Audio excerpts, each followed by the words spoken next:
the last video, we came to the end of the book of Exodus. Remember, it was an exciting story until we got to the last few chapters that talks about this small little tabernacle, this tent of meeting.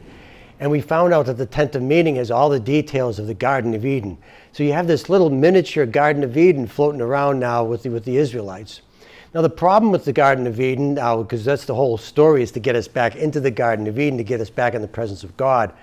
Now the problem is that nobody wants to go inside the tent and be with God in this Garden of Eden because they're all afraid of God, because God is very powerful. And so this is a big problem. So now how do we resolve that? Well, that's what the book of Leviticus, which is the next book after Exodus. I'm very excited to talk about Leviticus because Leviticus, I think, is one of the most important books of the Pentateuch. The reason why is because it's smack in the middle. As you can see on the chart there, you can see that there are 5 books of the book of the Pentateuch. Leviticus is the 3rd, which means it's in the smack dab in the middle. Now the reason why that's important is because in the ancient world, authors often put the most important thing in the middle so that the highlight is on center stage and you can accent it. So whenever they're writing, they always put the most important things, or sometimes the most important details are going to be in the middle of the story. And so we come to the middle of the story, and so we have the book of Leviticus as the center. Now the other reason we know that this is a really special book and has a more presence than the others, than books, is because it's all about God talking. Now in the other books it's already narrative, or Moses is doing all the talking, but in Leviticus God's doing the talking. Of course, it's always nice to hear God's voice directly from him. So we have this, so we have the middle book, and Leviticus is also mostly on God. Now the book is broken up into two sections really. And the first section, the first 3 chapters are going to discuss the rituals, different liturgical feast days. Then it's going to talk about the priesthood. And then third is going to talk about purity rites, the laws about purity. Then it's going to go backwards. It's going to take those 3 and it's going to treat them in reverse order. Then it's going to talk about purity laws, and then it's going to go into the priesthood, and then finally the feasts.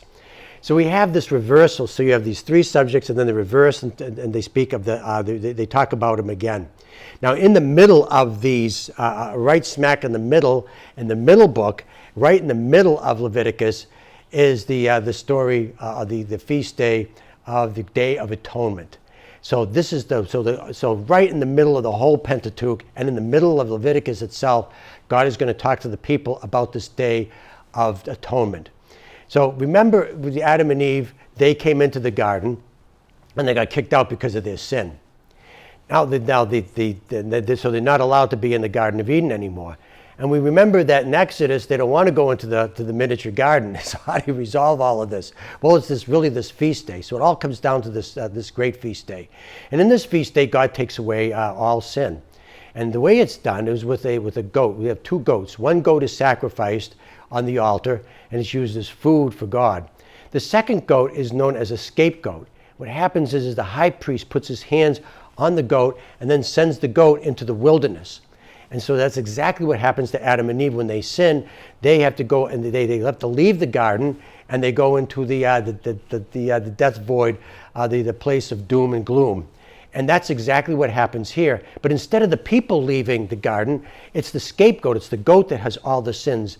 So that's how sin is driven out of the garden, out of God's presence, is through this feast day, so that the people can stay in the garden.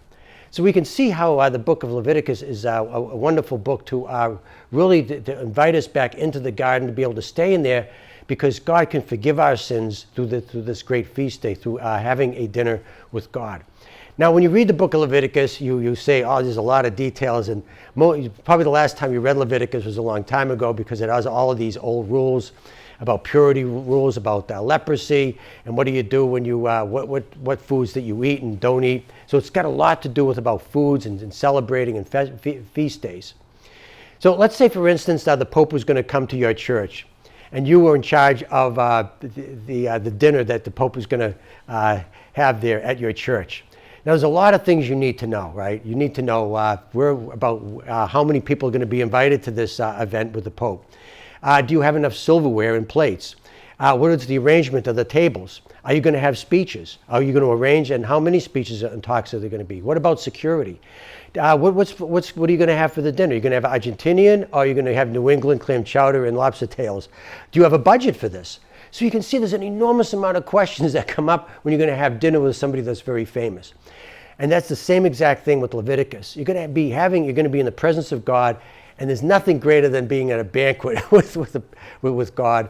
And so these are all the details of being able to provide you with what needs to be done to have a dinner, to be in the presence of God with this wonderful heavenly banquet that you're going to have with God. So that's the idea behind all the food, the feast days, the priesthood, which is the one that prepares all of these things. So we have the Book of Leviticus is really the capstone. It's really the centerpiece of the Pentateuch, which allows us to see how it is that God is going to be able to bring us back into the Garden of Eden. Now, in the next video, we're going to go back, because this is a series on prayer. We're going to now take a prayer in the Pentateuch and take a look at that and see how all of these details, all of the things that we have talked about come together. So, see you in the next video.